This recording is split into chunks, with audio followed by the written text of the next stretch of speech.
On my first day in my son's house, my daughter-in-law handed me a printed schedule, and called it help. I remember the way the paper felt in my hands, thick, clean, deliberate. Not something written in a rush. This was planned. My name was typed neatly at the top, Margaret Collins. Underneath, a list. Laundry, 7 a.m. Breakfast prep, 8:30. Floor cleaning, 11 o'clock. Dinner prep, 5 o'clock. Dishes, 7:30. No mention of grandmother. No mention of family. Just tasks. I looked up from the page and saw Ashley standing there, arms folded lightly, her smile polite but distant, like she was handing instructions to someone she had hired. "We just like to keep things organized," she said. Her voice was soft, pleasant even. The kind of tone that doesn't sound cruel unless you listen closely. I nodded. Not because I agreed, but because I needed a second to understand what was happening. I had driven over 300 miles 2 days earlier, packed my things into 2 suitcases, left behind the small home I had lived in for 18 years, all because my son said, "Mom, we could really use your help with Ethan." Help. That word had sounded warm on the phone. It had sounded like belonging. Now it sounded like a job description. I folded the paper carefully. Creased it along the edges like it mattered. "Of course," I said. My voice didn't shake. I was proud of that. Ashley smiled, satisfied, and walked back toward the kitchen island where her coffee sat untouched. Daniel was there too. My son. He glanced at me for a second, then quickly looked down at his phone like there was something urgent on the screen. There wasn't. I knew that look. I had seen it when he was 12 and broke a neighbor's window, when he was 16 and missed curfew, when he was 21 and didn't want to tell me he was dropping out of college for a semester. That look meant he knew. And worse, it meant he was choosing silence. I placed my bag by the staircase and glanced around the house. It was beautiful. Larger than I remembered from my last visit. Bright, open, expensive. Hardwood floors that gleamed under the morning light, a kitchen that looked like it belonged in a magazine, everything perfectly placed, perfectly controlled. There was no sign that I had just arrived, no extra chair pulled out, no small gesture. To say someone new was part of this space. It felt like I had stepped into a system already running, and I was expected to fit into it without disruption. "Your room is downstairs," Ashley said, gesturing toward a narrow hallway near the laundry area. "Not upstairs. Not near Ethan. Downstairs. Close to where the work would be." I nodded again and carried my suitcase down the hall. The room was clean, but small. A twin bed. A dresser. No personal touches. It felt temporary, like a place someone passes through, not somewhere they stay. I set my suitcase on the bed and sat down slowly. The house was quiet for a moment, except for the faint hum of the refrigerator and the soft tapping of Ashley's nails against her coffee mug upstairs. I unfolded the paper again. Laundry, 7 a.m. I glanced at the clock on the wall. 6:42, I had 18 minutes before my first task.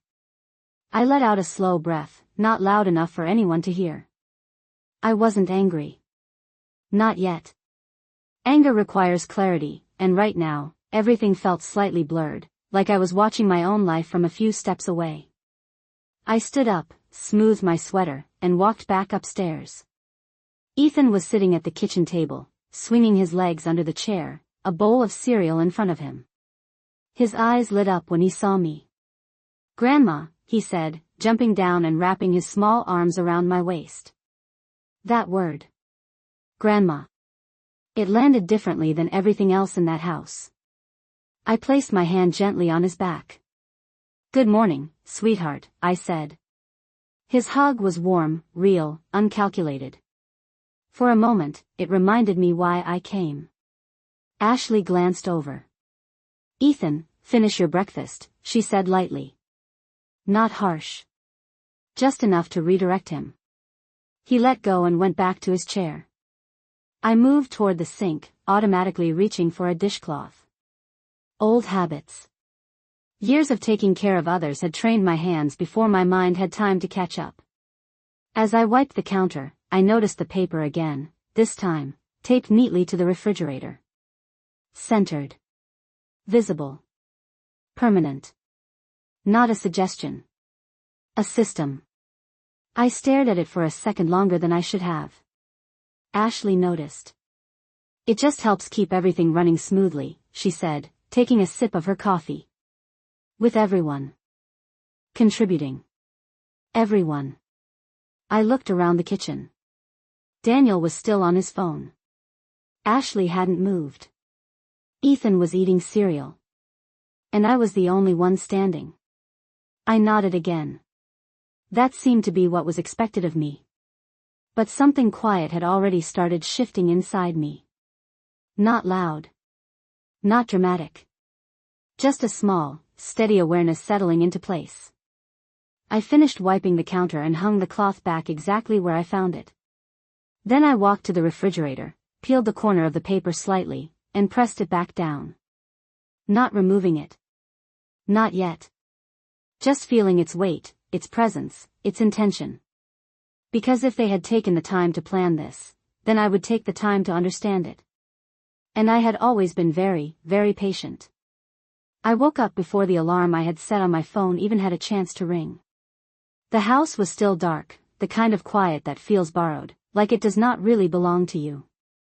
For a moment, I lay there in that narrow bed, staring at the ceiling, trying to remember where I was.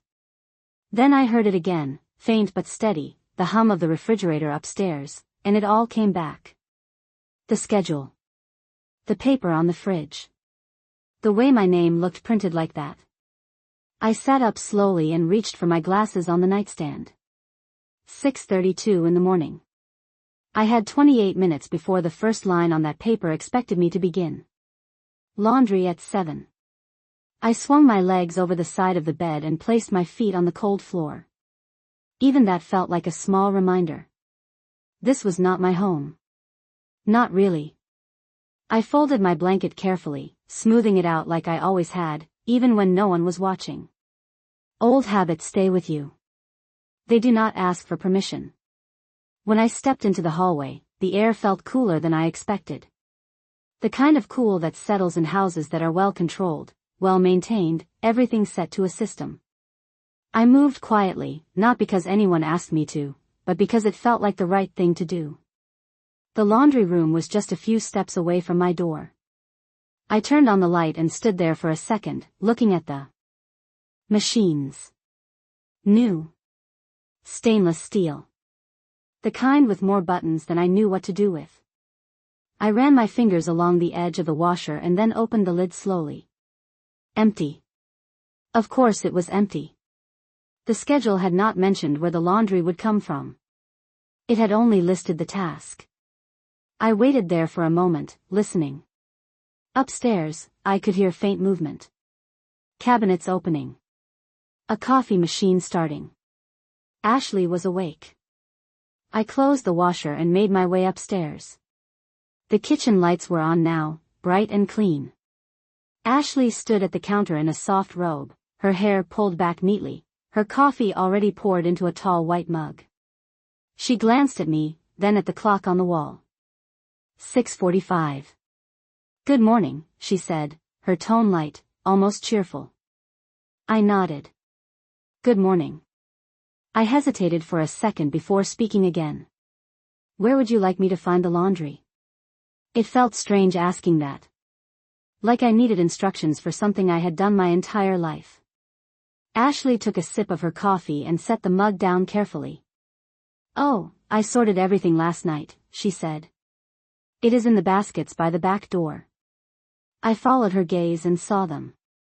3 large baskets, neatly lined up, each labeled with a small tag. Lights. Darks. Towels. Of course they were labeled. Everything here had a place. Everything had a system. I walked over and picked up the first basket. It was heavier than I expected. Not because of the clothes, but because of what it represented. I carried it back to the laundry room and started the machine, taking a moment to figure out the settings. There was a chart taped to the wall beside the washer. A chart. It listed which buttons to press for each type of load.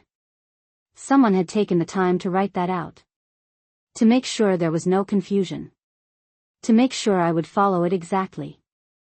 I pressed the buttons one by one, listening to the machine come to life. The sound was steady, controlled. Predictable. Just like everything else in that house. When I returned to the kitchen, Ethan was just coming down the stairs, still in his pajamas, his hair slightly messy, his eyes half open. He looked at me and smiled in that way children do when they recognize something familiar in a place that feels different. "Grandma, you are up early," he said. I smiled back. "I always have been," I said. He climbed onto his chair and looked at the cereal boxes on the counter. There were 3 options, all neatly arranged. He reached for one and then paused, looking at me. "Can you help me?" he asked. That word again. Help. I walked over and poured his cereal, then added milk the way he liked it, not too much, not too little. He watched me closely, like he was trying to understand something he could not quite put into words. "Mom says you are going to stay with us for a long time," he said between bites. I nodded. "That is the plan." He tilted his head slightly. "Does that mean you live here now?" The question was simple. Honest. I opened my mouth to answer, but for a second, I was not sure what the right answer was. "I am staying here," I said finally. "To help." He seemed satisfied with that and went back to his cereal. Ashley moved around the kitchen, opening cabinets, closing drawers, everything precise, everything measured. Daniel came down a few minutes later, already dressed for work, his shirt pressed, his tie perfectly straight. He grabbed his coffee without looking at me. "Morning," he said quickly, more out of habit than intention. "Morning," I replied. He checked his watch, then his phone, then took a sip of coffee. "I have an early meeting," he said, not really to anyone in particular. Ashley nodded. "Your lunch is in the fridge," she said. Of course it was. Everything was where it was supposed to be. Daniel hesitated for a moment, then glanced at me. Just a quick look. "Thanks for helping out, Mom," he said. Helping out. I nodded again. Of course. He left a few minutes later, the door closing softly behind him. The house felt different after that. Quieter. More contained. Ashley finished her coffee and set the mug in the sink without rinsing it. Then she looked at me. "After breakfast, the floors need to be done," she said. Not unkind. Not harsh. Just stated. Like a fact. I nodded. "I saw that on the schedule." She smiled slightly. "Great. It just makes everything easier when we stick to it." When we. I watched. Her walk out of the kitchen, her steps light, unhurried. I turned back to Ethan, who was now pushing his cereal around in the bowl. "Grandma," he said softly. "Do you like it here?" I looked at him, really looked at him, at the way his small hands held the spoon, at the way his eyes searched my face for an answer. I smiled. Not a big smile. Just enough. "I am getting used to it," I said. He nodded, like that made sense. Children accept things more easily than we do. Or maybe they just do not know yet what questions to ask. I took his bowl when he was finished and rinsed it in the sink. The water ran smoothly, the sound filling the space between thoughts. I placed the bowl in the dishwasher, exactly where it belonged. Everything in its place. Everything accounted for. As I wiped my hands on the towel, I glanced at the refrigerator again. The paper was still there, flat against the surface, unmoving. My name at the top. My tasks listed below. I stepped closer and read it again, not because I needed to, but because I wanted to understand it differently this time. Not as instructions. Not as something to follow. But as something to study. Because people do not just create systems like this overnight. They plan them. They build them. They expect them to hold. I reached out and pressed the edge of the paper once more, smoothing it against the fridge. It did not move. Neither did I. But something inside me had already started to shift, quiet and steady, like the beginning of a thought that would not go away. By mid-morning, the house had already settled into a rhythm that did not include me, only my hands. The floors were smooth beneath the mop, the kind of shine that reflects light in quiet lines, and I moved carefully, making sure not to leave a single streak behind. Not because anyone had told me I had to be perfect, but because I could feel it in the air. Expectation does not always need words. Sometimes it lives in silence, in the way things are arranged, in the way people look at you when they think you are not paying attention. I rinsed the mop in the bucket and watched the water cloud for a moment before clearing. Again. Clean. Controlled. Predictable. Upstairs, I could hear Ashley on the phone, her voice light, almost cheerful, the kind of tone people use when they are describing something they are proud of. Yes, it has been so much easier since she moved in, she said, her words drifting down the hallway without effort. I did not stop moving. I did not pause. I kept my hands steady, guiding the mop along the edges of the floor, into the corners where dust tends to gather unnoticed. No, I do not really have to worry about the house anymore, she continued. Everything just gets done. Everything just gets done. I pressed the mop a little harder against the tile, just enough to feel the resistance. Not enough to leave a mark. Just enough to remind myself I was still there. The conversation upstairs continued, soft laughter now, followed by the gentle clink of something being set down. A cup, maybe. Or a glass. I finished the kitchen and moved into the hallway, then the living room, each step measured, each motion deliberate. When I was done, I stood still for a moment, looking at the space. It was spotless. It always had been. That was the part no one seemed to notice. Before I came, the house was already clean. Before I arrived, everything was already in order. The difference now was not the result. It was the responsibility. I set the mop back in the closet and washed my hands slowly at the sink. The water ran warm over my fingers, steady and quiet. I dried them on the towel and glanced again at the refrigerator. The paper was still there. It had not shifted. It had not curled at the edges. It sat flat, confident, like it knew it belonged. I walked over and read the next line again. Floor cleaning, 11 a.m. It was 11:07. I had done it. Exactly as expected. I wondered, briefly, if someone upstairs had checked the time. If someone had noticed. Not to thank me. Just to confirm that the system was working. I stepped back and looked at the rest of the list. Dinner prep, 5 p.m. Dishes, 7:30. Everything mapped out. Everything assigned.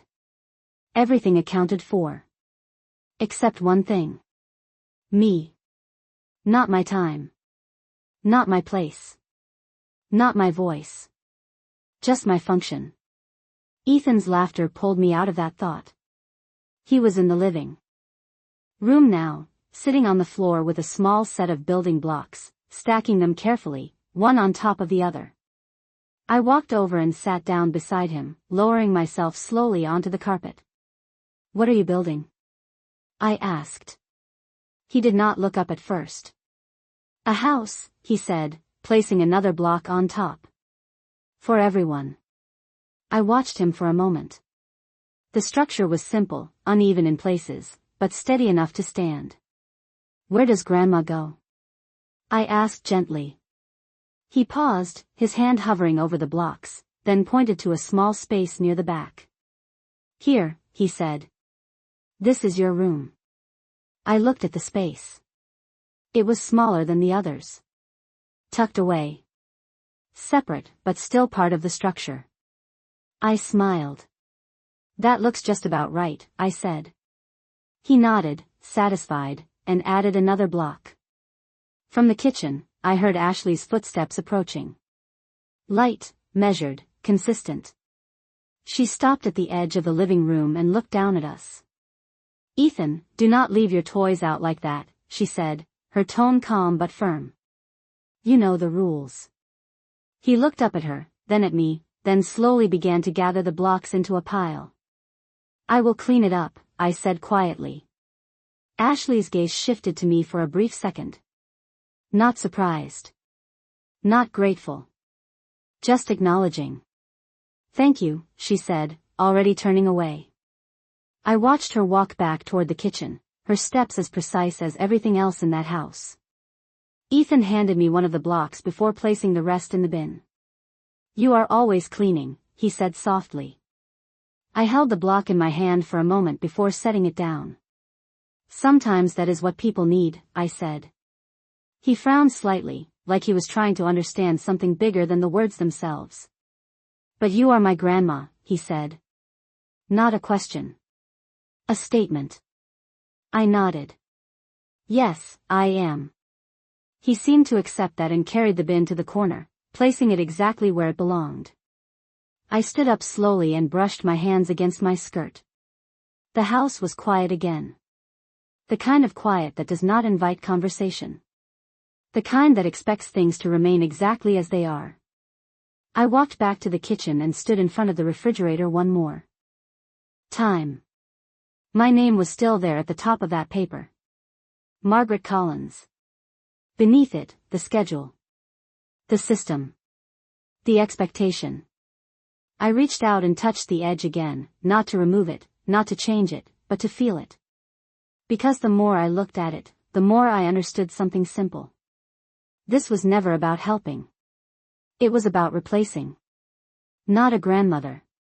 Not a mother. A role. A function. A solution. And solutions do not ask questions. They do not sit at the table. They do not get included in conversations. They simply do what they are designed to do. I let my hand fall back to my side and turned away from the refrigerator, my steps slow but steady. Because if they believed I had come here to become part of their system, then they had misunderstood something important. I had spent my entire life building things, holding things together, making sure everything worked even when no one else noticed. And I had learned something along the way. Systems only work as long as the person holding them together chooses to stay. That afternoon, while the house settled into its usual quiet, I found myself standing alone in the small downstairs room, my hands resting lightly on the edge of the dresser, my eyes fixed on something that was not really there. It was not the room I was seeing anymore. It was another house. Smaller. Warmer. Lived in. The kind of place where nothing matched, but everything belonged. I could still remember the sound of Daniel's footsteps when he was a boy, running down the hallway in socks, always just a little too fast, always just a little too loud. I used to tell him to slow down, that he would slip, that he would fall, and he would laugh and say, "I will be fine, Mom." And he always was. Back then, I was the one who made sure of that. I turned slightly and opened the top drawer of the dresser, though I had already memorized what was inside. A few neatly folded sweaters. A pair of shoes. Nothing personal. Nothing that told a story. I closed it again and sat down on the edge of the bed. The mattress barely sank under my weight. Temporary. Everything about this room felt temporary. And yet, I had come here thinking I would stay. Thinking I would be part of something again. I let out a slow breath and leaned back slightly, my hands resting in my lap. There was a time when Daniel could not sleep unless I sat beside his bed. He used to reach out in the dark, his small fingers searching for mine, just to make sure I was still there. "Do not leave," he would whisper. And I never did. Not once. Even when I was tired. Even when I had work early the next morning. Even when there was no one there to help me. I stayed. I stayed through every fever, every school project, every late night when he needed someone to listen. I stayed when his father left and the house felt too quiet and too big and too empty for just the two of us. I made that space feel like home again. I made sure he never felt alone, even when I did. I stood up slowly and walked toward the small window at the far end of the room. It looked out onto the backyard, neatly trimmed, perfectly arranged, like everything else in this house. There were no toys scattered across the grass. No signs of life that were not intentional. I rested my hand lightly against the glass. Cool. Smooth. Controlled. Just like everything upstairs. I remembered the day Daniel called me, his voice warm, familiar, almost eager. "Mom, we could really use your help," he had said. "Ethan is getting older, and Ashley has been overwhelmed. It would mean a lot if you could come stay with us for a while." For a while. I had not questioned it. I had not asked what that meant. Because when your child asks for help, you do not measure the time. You just go. I turned away from the window and sat back down on the bed. My hands rested on my knees, steady, still. I thought about the house I had left behind. The one with the creaky floorboards and the kitchen table that had seen more conversations than I could count. The one where Daniel had learned to walk, where he had taken his first steps toward me, unsteady but determined, his arms reaching out, trusting that I would catch him if he fell. And I always did. I had sold that house 2 years ago, after the last mortgage. Payment was finally cleared, after the last repair had been made, after I had stood in the doorway one final time and told myself it was time to let go. I had moved into a smaller place then. Something manageable. Something quiet. Something I thought would be enough. And it was.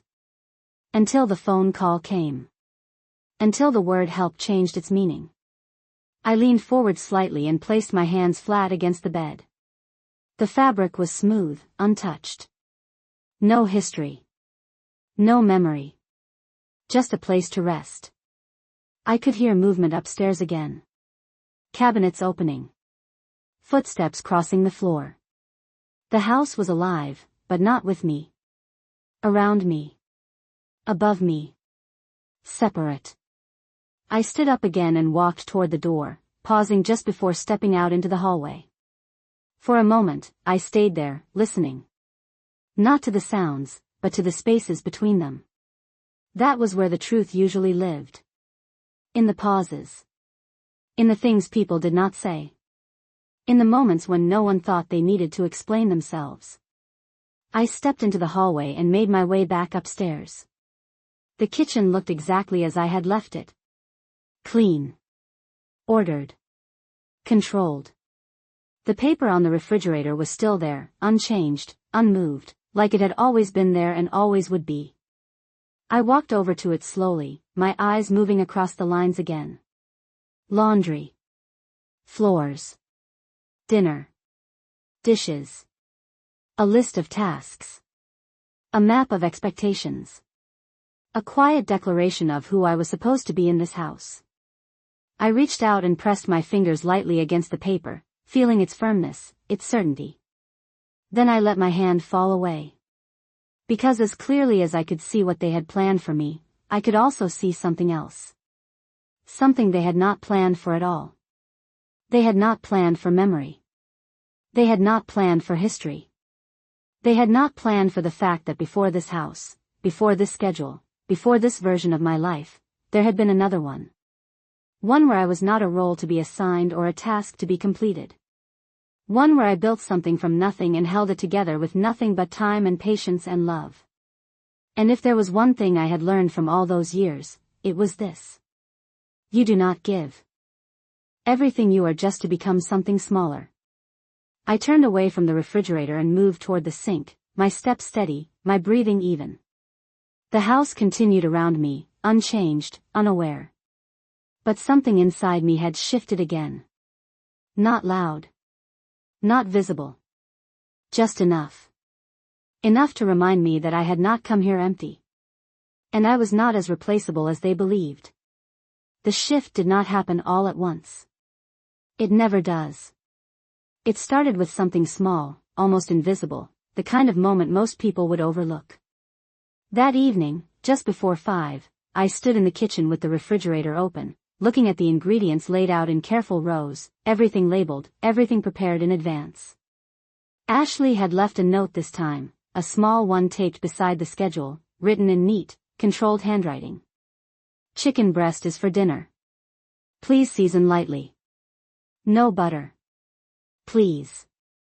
The word was there, but it did not feel like a request. It felt like instruction disguised as courtesy. I reached into the fridge and took out the package of chicken, setting it on the counter. My hands moved automatically, opening drawers, finding utensils, preparing the meal the way I had done thousands of times before. But something was different now. Not in what I was doing, but in how I was seeing it. Every cabinet I opened had been arranged before I arrived. Every ingredient had been selected before I touched it. Even the timing had been decided for me. 5 o'clock. Not earlier. Not later. I was not cooking dinner. I was executing a plan. I placed the chicken in the pan and turned on the stove, watching the flames settle into a steady blue.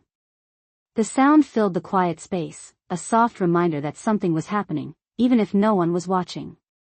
Ethan wandered into the kitchen a few minutes later, his small steps light against the floor. "What are we having?" he asked, peering up at the counter. "Chicken," I said. He nodded, then climbed onto one of the stools, resting his chin in his hands as he watched me. "Mom says you make everything better," he said. I paused for just a second, my hand hovering over the pan before continuing. "Does she?" I asked gently. He nodded again. "She says it is easier now." Easier. That word again. I smiled slightly, though it did not reach my eyes. "I am glad it feels that way," I said. He seemed satisfied with that and continued watching, his eyes following every movement, every small detail. There was something honest in the way he looked at me. No expectation. No calculation. Just curiosity. I finished preparing the meal and set the table the way I thought it should be set, placing 3 plates evenly, aligning the silverware carefully, making sure everything looked right. When Ashley walked in, she paused for a moment, her eyes scanning the table, the counter, the stove. Not with surprise. With evaluation. "That looks good," she said finally, her tone neutral. "Not warm. Not cold. Just enough." Daniel came in shortly after, loosening his tie, his movements tired but routine. He glanced at the table, then at me. "Smells great," he said. I nodded. "Dinner is ready." We sat down together, the 4 of us, but not really together. Ethan spoke the most, telling a story about something that happened at school, his words quick, excited, unfiltered. Ashley listened with half her attention, occasionally nodding, occasionally correcting him gently. Daniel checked his phone between bites, responding to messages that seemed more urgent than the moment in front of him. And I sat there, quiet, my hands resting lightly in my lap when I was not eating, my eyes moving from one person to the next, observing, measuring, understanding. Halfway through the meal, Ashley reached for her glass and took a sip of water before setting it down carefully. "We should probably review the schedule for next week," she said, as if she were discussing something as ordinary as the weather. I looked up at her, my expression unchanged. "If there are any adjustments," she continued, "it is better to plan ahead." Plan ahead. I nodded slowly. "Of course," I said. My voice was steady. Calm. The same tone I had used my entire life when something needed to be handled without drawing attention. Daniel glanced at me briefly, then back at his plate. He did not say anything. He did not need to. His silence was already part of the conversation. After dinner, I stood up and began clearing the table, stacking plates, gathering utensils, moving through the motions without hesitation. Ashley remained seated for a moment longer, finishing her drink, then stood and walked past me toward the sink. "You can go ahead and load the dishwasher," she said lightly. "I will take care of the rest." I paused for just a fraction of a second. Not long enough for anyone else to notice. Then I nodded. "All right." I placed the dishes into the dishwasher one by one, aligning them carefully, making sure everything fit exactly as it should. The machine hummed quietly when I turned it on, the sound blending into the background, just another part of the system. As I wiped down the counter, I could feel it more clearly now. The pattern. The structure. The way everything was designed to keep moving without interruption. And I could also see the cracks. Small. Subtle. Easy to miss if you were not looking for them. But they were there. In the way Daniel avoided my eyes. In the way Ashley checked the table instead of the people sitting at it. In the way the word easier kept appearing, like a quiet justification for everything else.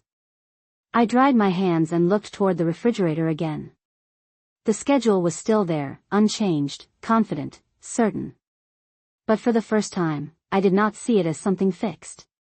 I saw it as something written. And anything written can be rewritten. I turned off the kitchen light and stood there for a moment in the dim glow coming from the hallway. The house was quiet again. Controlled. Predictable. Exactly as it had been all day.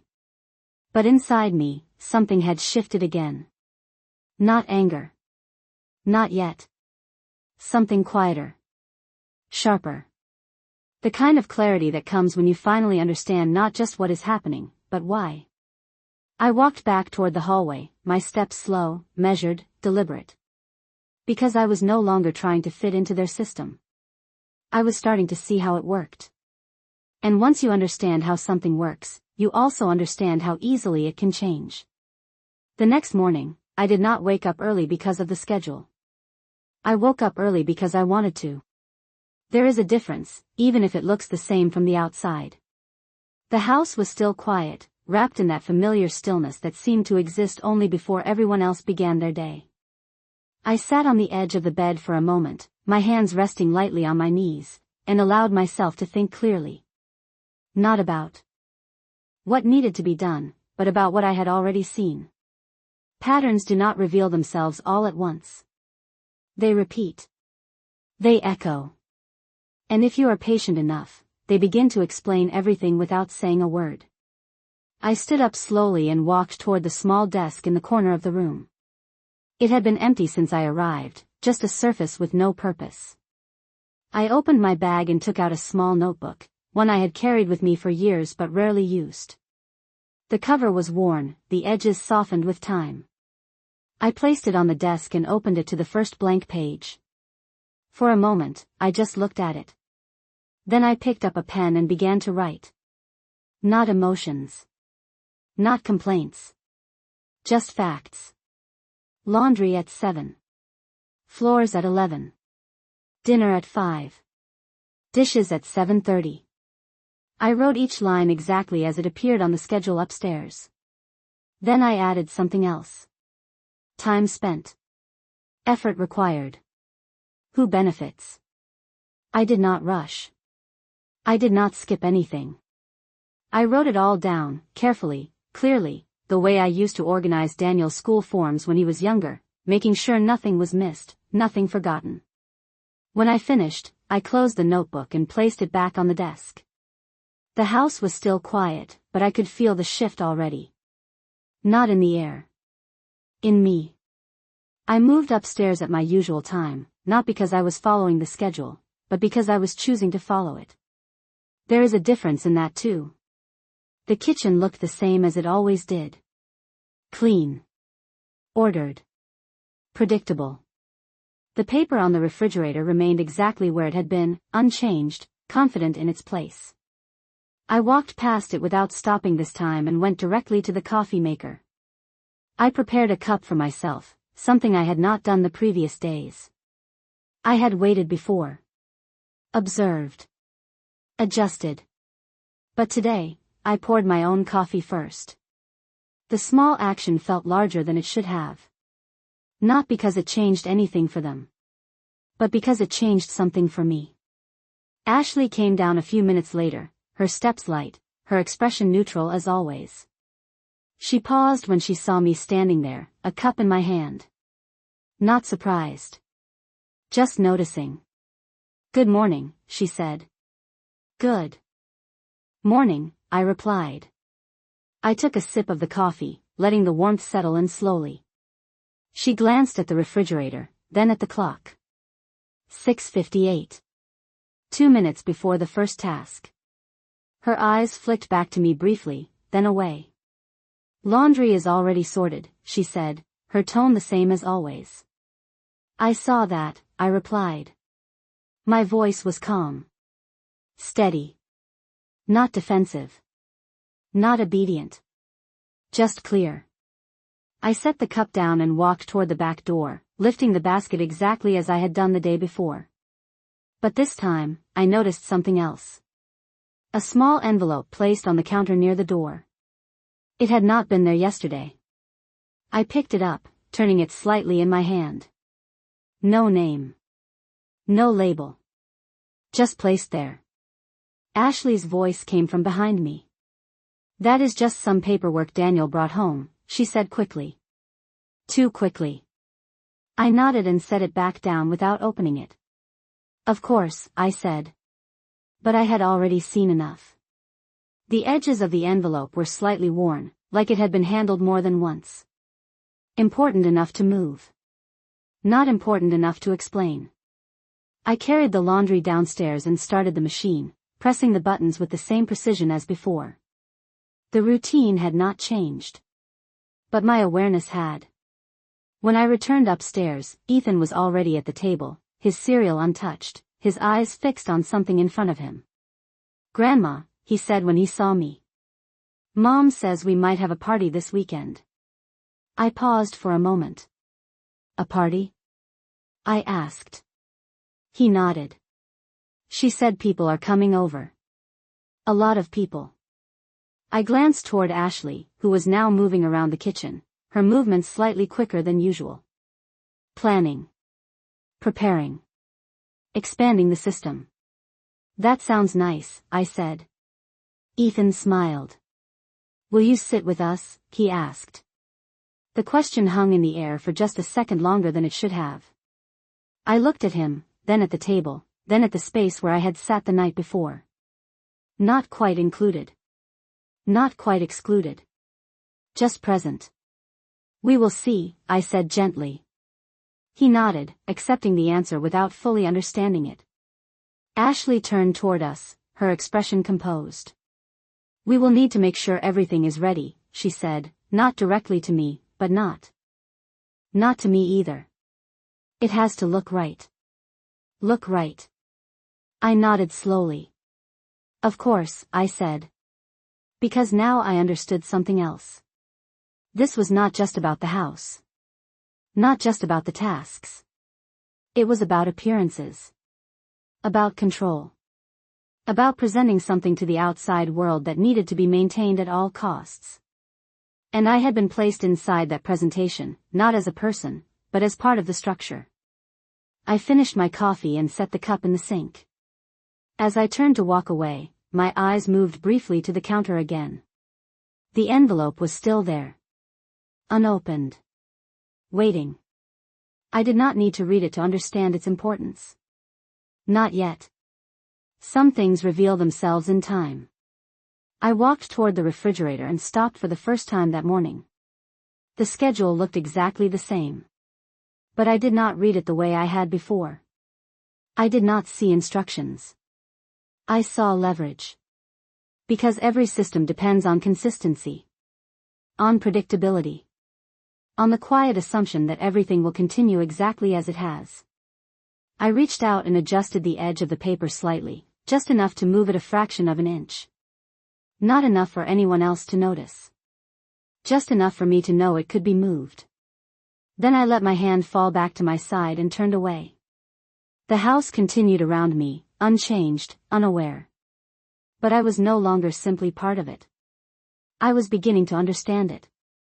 And once you understand something, you no longer belong to it in the same way. The pattern became clearer the moment something did not go exactly as planned. It happened later that afternoon, quietly, without any announcement. I was in the kitchen, standing by the counter, preparing vegetables for dinner earlier than the schedule required. Not because I was trying to get ahead, but because I wanted to see what would happen if I moved outside the lines they had drawn for me. The knife moved steadily in my hand, slicing through carrots in even pieces, the sound soft and rhythmic against the cutting board. Ashley walked in just as I finished the second one. She stopped. Not abruptly. Just enough. Her eyes moved from the counter to the clock on the wall. 4:20. Dinner prep was listed at 5. Her gaze returned to me, measured, controlled. You are starting early, she said. Not a question. An observation. I nodded slightly. I had some time, I replied. My tone was calm. Neutral. She held my gaze for a second longer than usual, then gave a small nod. That is fine, she said, but the pause before the words told me more than the words themselves. Systems do not like deviation. Even small ones. I turned back to the cutting board and continued, my movement steady, unhurried. But inside, I was watching. Not her. The reaction. The way her shoulders remained slightly tense even after she turned away. The way she adjusted a glass on the counter that did not need adjusting. Control does not disappear easily. It looks for ways to reassert itself. I finished preparing the vegetables and set them aside, then moved to the sink to wash my hands. The water ran warm, familiar. Predictable. Just like everything else in that house. When I turned it off, the silence felt different. Not empty. Expectant. I dried my hands and glanced toward the counter again. The envelope was still there. Unopened. But not untouched. It had shifted slightly from where I had seen it that morning. A few inches to the left. Small. Almost nothing. But enough. Enough to tell me it had been picked up. Looked at. Considered. And placed back. I walked over to it slowly, not reaching for it this time. Just observing. The corner was slightly bent now, barely noticeable unless you were looking for it. I did not need to open it to understand that it mattered. And if it mattered, it meant it was connected to something larger than the routine they had built around me. Ethan came into the kitchen a few minutes later, holding a small drawing in his hand. Grandma, look, he said, holding it up proudly. I leaned down slightly to see it better. It was a picture of a house. 4 figures drawn in simple lines. One taller than the others, standing slightly apart. Who is that? I asked gently, pointing to the figure. He smiled. That is you, he said. You are standing there because you are always working. The words were simple. Honest. Unfiltered. I nodded slowly. I see, I said. He looked at the drawing again, then back at me. But you are still part of the house, he added quickly, like he needed to fix something. I placed my hand lightly on his shoulder. Thank you, I said. And I meant it. Not because of what he drew. But because of what he saw. Ashley's voice came from the hallway. Ethan, come here for a moment, she called. He ran off without hesitation, leaving the drawing on the counter. I picked it up and looked at it again. 4 figures. One slightly apart. Still included. Still present. But not the same. I placed the drawing carefully beside the envelope and stepped back. The 2 objects sat there together. One created by a child who did not understand what he was seeing. The other created by adults who thought they understood everything. I moved away from the counter and toward the living room, my steps slow, deliberate. Because now I could see the system more clearly than ever. It was not just about control. It was about perception. About making everything appear balanced, organized, fair. While quietly shifting the weight onto someone else. And that someone was me. The realization did not come with anger. It came with clarity. The kind that settles in quietly and stays.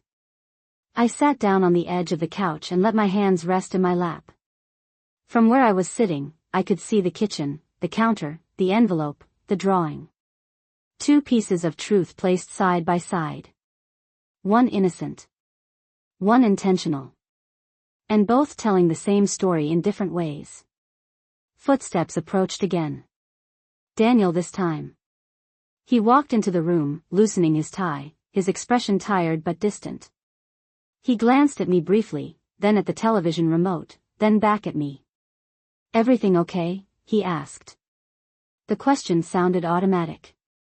Like something said out of habit rather than concern. I looked at him for a moment. Really looked at him. At the man he had become. At the distance in his eyes that had not been there when he was younger. "Everything is working exactly as planned," I said. My voice was calm. Even. He nodded, not fully processing the words, just accepting them. "Good," he said, sitting down and turning on the television. The screen lit up the room with soft colors, filling the silence with noise that did not require attention. I leaned back slightly and let my gaze drift back toward the kitchen. The envelope was still there. The drawing beside it. Unchanged. Waiting. Because that is what systems do. They wait. They assume consistency. They depend on it. But people are not systems. And I was not something that could be reduced to a schedule on a refrigerator. I stood up slowly and walked back toward the kitchen, my step steady, my breathing even. I stopped at the counter and looked at the envelope one more time. Not opening it. Not yet. Some things are more useful when they remain closed. For now. I picked up Ethan's drawing instead and folded it carefully, placing it in my pocket. A small reminder. Not of what I had lost. But of what I still understood. Then I turned away from the counter and moved back into the house, into the system, into the rhythm that continued around me as if nothing had changed. But everything had. Just not in a way they could see. Not yet.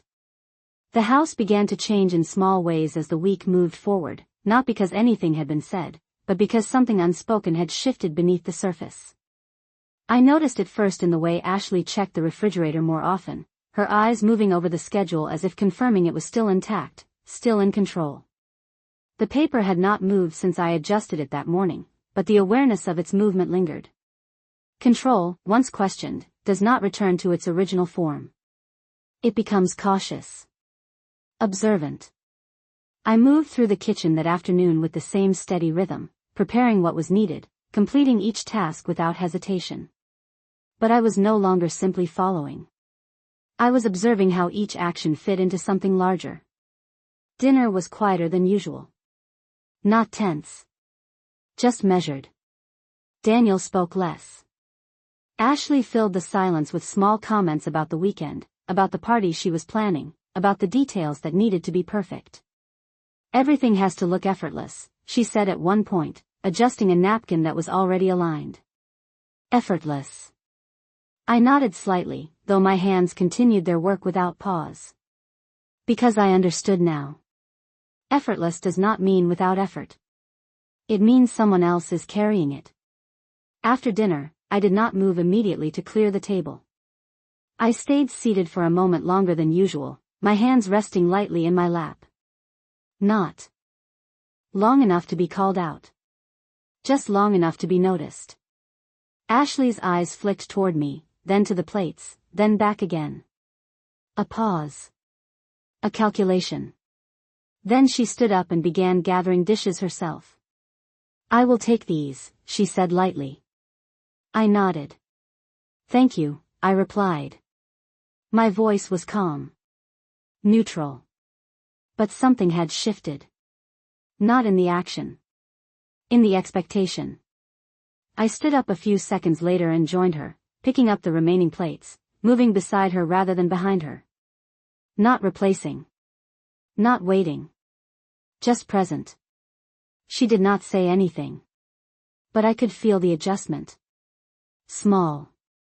Subtle. Real. Later that night, when the house had settled into its usual quiet, I returned to the kitchen alone. The lights were dim, the space calm, the kind of stillness that reveals what the day hides. The envelope was still there. In the same place. But I could see now that it had been moved again. slightly closer to the edge of the counter. Not by accident. By intention. I walked over slowly and picked it up this time, turning it gently in my hands. The paper inside shifted slightly, heavier than a single page.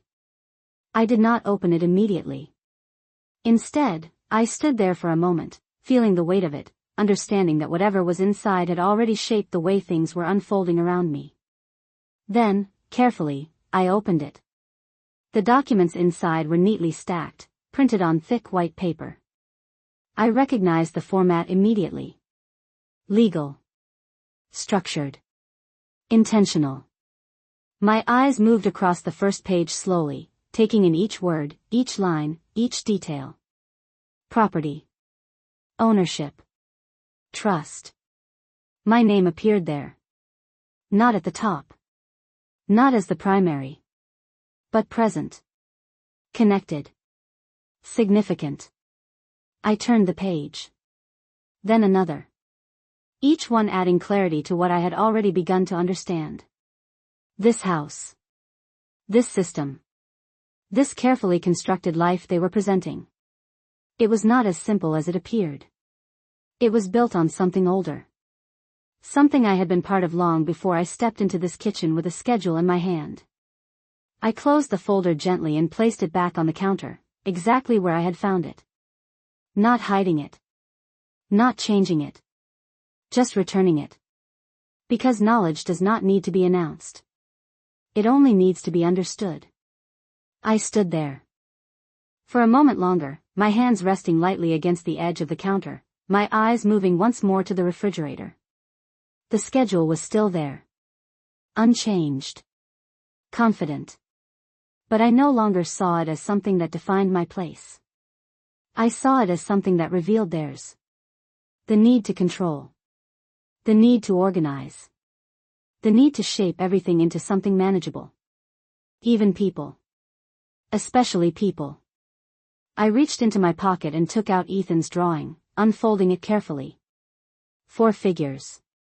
One slightly apart. Still part of the house. Still present. But different. I placed it beside the envelope again, aligning the edges gently. 2 versions of the same truth. One drawn with innocence. The other written with intention. And now, both understood. I turned off the kitchen light and stood in the doorway for a moment, letting the darkness settle in. The house was quiet again. Predictable. Controlled. Exactly as it had been since I arrived. But I was no longer moving through it the same way. I was no longer reacting. I was preparing. Because once you understand where you stand, you also understand where everything else stands in relation to you. And that changes everything, even if no one else sees it yet. I walked back toward my room, my steps steady, my breathing even, the weight of the day settling into something calm, something clear. Not anger. Not frustration. Just certainty. The kind that does not need to speak to be heard. And as I closed the door behind me, I knew something else as well. They had built a system to manage me.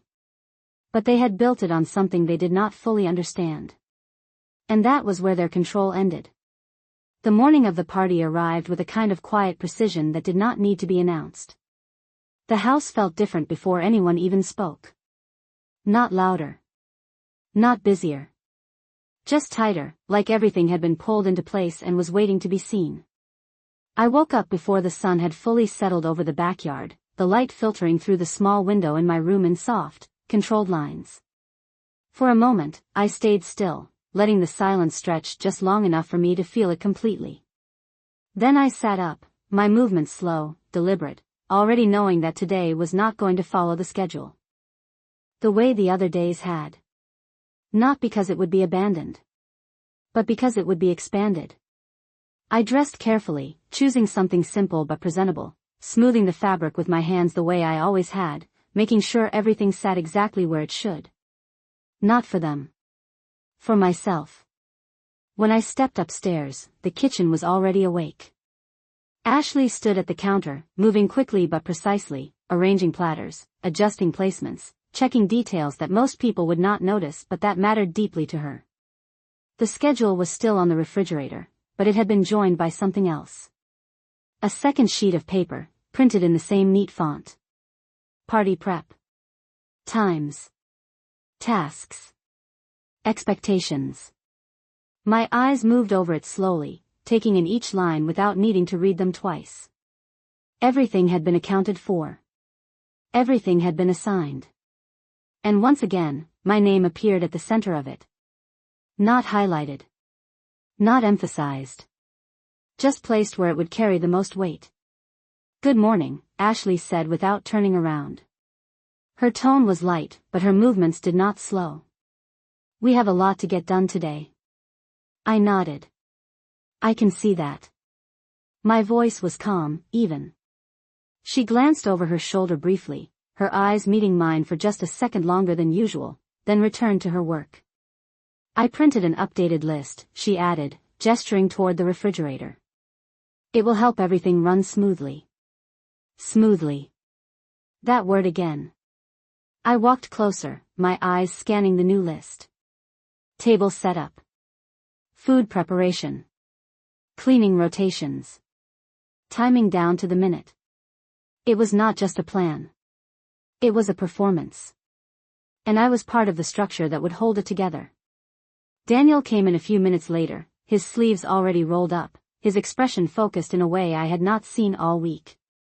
He moved through the kitchen quickly, grabbing items, checking things, stepping around Ashley without speaking much. When he finally looked at me, it was brief, almost automatic. "Big day," he said. I nodded slightly. "It seems that way." He gave a small smile, but it did not reach his eyes. "It will be good," he added, more to himself than to me. I did not respond. I did not need to. Because I understood now that this day was not about being good. It was about being seen. Ethan came down shortly after, dressed neatly, his hair combed carefully, his movements slower than usual, like he could feel the difference too, even if he did not fully understand it. He walked over to me and slipped his hand into mine without saying anything. I squeezed it gently, a small, quiet connection in the middle of everything else. The morning moved quickly after that. Tasks were completed, adjustments were made, details were refined.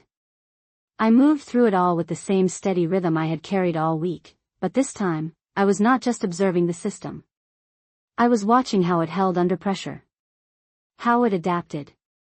How it relied on me without acknowledging it. By early afternoon, the house was ready. The tables were set.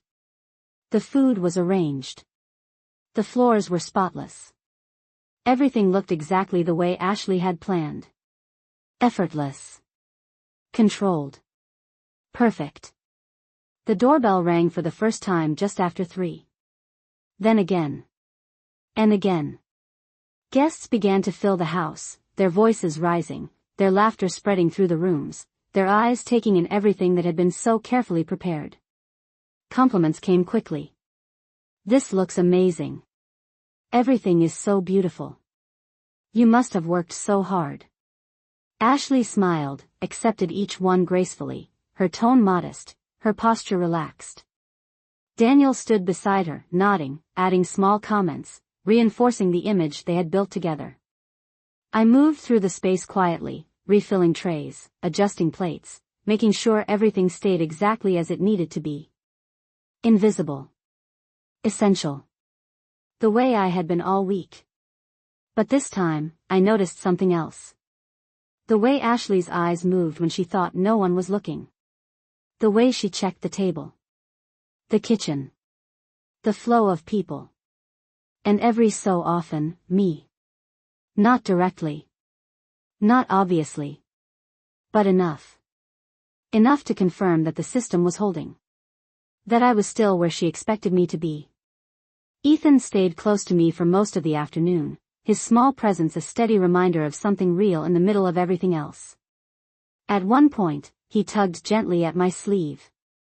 "Grandma," he said softly. "Can you sit with me for a minute?" I looked down at him, then at the room around us, then back at him. I smiled. "Just a minute," I said. I led him to a chair near the edge of the room, not at the center, not where Ashley and Daniel stood, but still within view. I sat down beside him, my hands resting lightly in my lap, my posture calm, composed. For the first time since I arrived in that house, I was sitting without being told to move. Without waiting for permission. Just sitting. Ashley noticed. Of course she did. Her eyes flicked toward me, then to the table, then back again. A small pause. A calculation. Then she turned back to her guests, her smile never breaking. But the shift was there. Subtle. Real. I could feel it.